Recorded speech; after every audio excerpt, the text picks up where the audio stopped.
2026 சட்டசபை தேர்தலுக்கு பிறகு அதிமுகவை மீட்கும் பொறுப்பு தங்களிடம் வரும் என அமமுக பொதுச் செயலாளர் டிடிவி தினகரன் தெரிவித்திருக்கிறார்.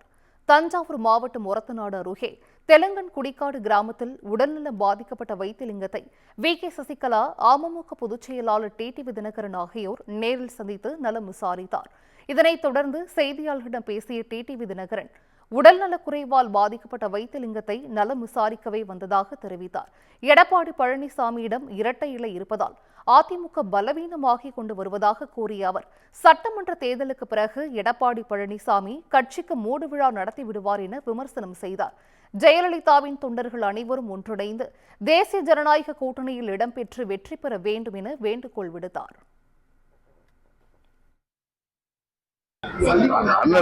வைத்திலிங்க அவர்களை உடல்நல விசாரிக்கிறதுக்காக வேற ஒன்றும் முக்கியமான செய்தி ஒன்றும் இல்லை. பழனிசாமியுடைய திருவிளையாடல்களால் அம்மாவுடைய கட்சி இன்றைக்கு பலவீனமாகிட்டு இருக்குங்கிறது எல்லோரும் தமிழ்நாடு முழுவதும் எல்லோருக்கும் தெரியும்.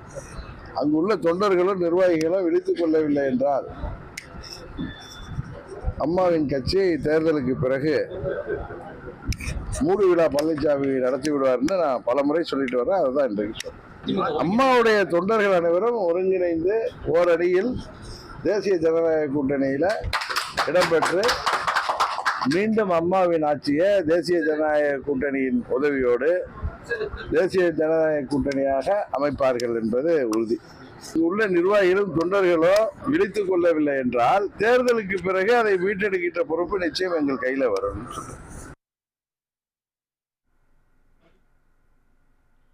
அதிமுக ஒன்றிணைய வாய்ப்பில்லை என்பதை ஒருத்தரால் முடிவு செய்ய முடியாது என எடப்பாடி பழனிசாமிக்கு வி.கே. சசிகலா பதிலளித்துள்ளார்.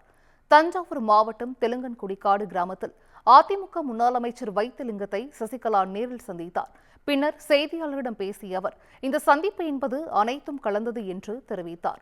அதிமுக என்பது பொதுமக்கள் மற்றும் ஏழை மக்களுக்காக உருவாக்கப்பட்ட கட்சி என கூறிய அவர், 2026 எல்லோரும் ஒன்றிணைந்து நல்லபடியாக ஆட்சி அமைப்போம் என தெரிவித்தார். சட்டத்திட்ட விதிகளின்படி அடிமட்ட தொண்டன் என்ன முடிவு செய்கிறார்களோ அதுதான் கட்சியின் சட்ட விதிப்படி நடக்கும் என கூறினார்.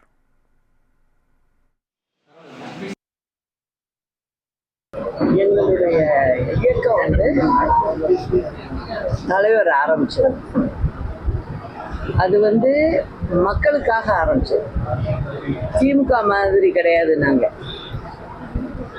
எங்களுடைய நிறுவன தலைவரே இது மக்களாட்சின்னு தான் சொல்லியிருக்காரு. அதே வழியில தான் புரட்சி தலைவி அம்மாவும் வந்தாங்க.